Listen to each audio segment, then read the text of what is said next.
Omicron variant से दुनिया जूझ रही है। चिंता में है लोग कि पता नहीं कब कौन संक्रमित हो जाए। लगातार संक्रमण का जो आंकड़ा है वो बढ़ रहा है। ऐसे में एक और बुरी खबर सामने आई है। हो सकता है ये खबर आपको चौंका दे। दरअसल फ्रांस में वैज्ञानिकों को कोरोना वायरस का एक नया वेरिएंट मिला है जिसका नाम है IHU, जो ओमिक्रॉन से भी ज्यादा खतरनाक और संक्रामक माना जा रहा है। ये वेरिएंट सबसे ज्यादा म्यूटेटेड है, यानी पूरे 46 बार रूप बदल चुका है।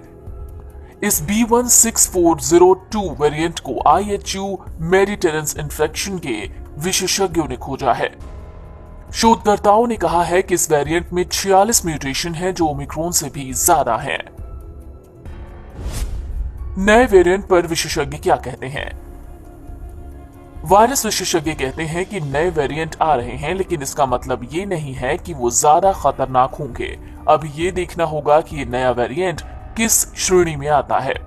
IHU वेरिएंट वैक्सीन और संक्रमण को लेकर ज्यादा प्रतिरोधी है। यही नहीं, इस IHU वेरिएंट के कम से कम 12 मामले मार्सेल्स के पास दर्ज किए गए हैं। फिलहाल वेरिएंट IHU कितना घातक और संक्रामक होगा ये साफ नहीं है, क्योंकि फिलहाल फ्रांस में ओमिक्रॉन वेरिएंट का कहर है। आ रहे कुल कोरोना केसों में से 60% ओमिक्रॉन के हैं। इस वेरिएंट को 10 दिसंबर को खोजा गया था। राहत की बात है कि फिलहाल वेरिएंट IHU तेजी से नहीं फैल रहा। लेकिन लगे हाथ आपको ये जानना भी जरूरी है कि आखिरकार ये वेरिएंट होते क्या हैं। किसी भी वायरस का एक जेनेटिक कोड होता है। ये एक तरह का मैनुअल है जो वायरस को बताता है कि उसे कब, क्या और कैसे करना है। वायरस के जेनेटिक कोड में लगातार छोटे छोटे बदलाव होते हैं। अधिकतर बदलाव बेअसर होते हैं, मगर कुछ बदलाव की वजह से वायरस तेजी से फैलने लगता है और घातक हो जाता है। इसी बदले हुए वायरस को वेरिएंट कहते हैं।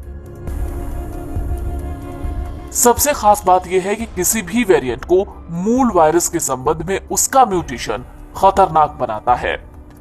B16402 वेरिएंट को किसी अन्य देश में अभी नहीं पाया गया है और WHO ने अभी इसे जांच के दायरे में डालने का ऐलान नहीं किया है।